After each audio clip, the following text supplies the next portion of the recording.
नमस्कार गाईज, संकष्ट चतुर्थीच्या खूप खूप शुभेच्छा। आज मी प्रसादासाठी मोदक बनवले आणि त्याची रेसिपी मी तुमच्यासोबत शेअर करते।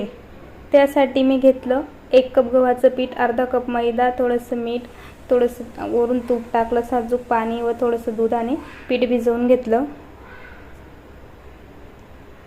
पिठाचा गोळा करून घेतला, साईडला ठेवला। त्याच्यानंतर मोदकमध्ये भरण्यासाठी खोबऱ्याचे किस, गूळ, थोडेसे ड्राय फ्रूट आणि वेलदोडा टाकून मिक्स केलं। मंद आचेवरती हे सगळं मिक्स करून घेतलं, साईडला ठेवून घेतलं। त्याच्यानंतर जो पीठ भिजवून ठेवलेलं होतं त्याचे छोटे छोटे भाग केले, गोळे बनवले।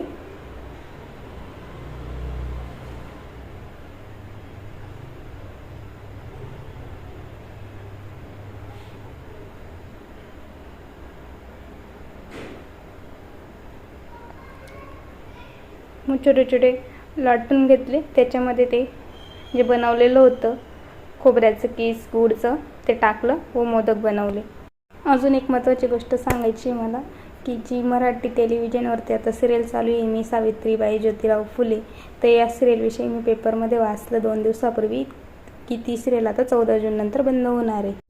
आणि त्याचं रिझन आहे की ती सिरियलचा जो TRP तो खूप कमी आहे आणि खर्च जो आहे तो खूप जास्त आहे।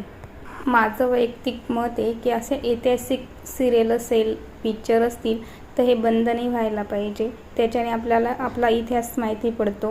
आज आपण जे शिक्षण सहज घेऊ शकतो यासाठी महात्मा ज्योतिराव फुले व आई सावित्रीबाई फुले यांनी खूपच धडपड केलेली आहे। मुलींची शाळा ओपन करण्यासाठी ते सिरियलमध्ये आता चालू दाखवत आहे त्यांचे प्रयत्न।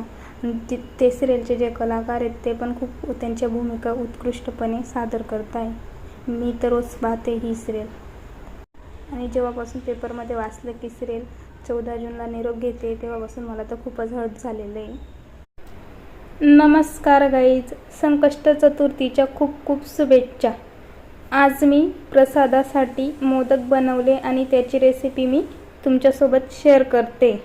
त्यासाठी मी घेतलं 1 कप गव्हाचं पीठ, अर्धा कप मैदा, थोडंसं मीठ, थोडंसं वरून तूप टाकलं, साजूक पाणी व थोडंसं दूध आणि पीठ भिजवून घेतलं। पिठाचा गोळा करून घेतला, साईडला ठेवला। त्याच्यानंतर मोदकमध्ये भरण्यासाठी खोबऱ्याचे किस, गूळ, थोडेसे ड्राय फ्रूट आणि वेलदोडा टाकून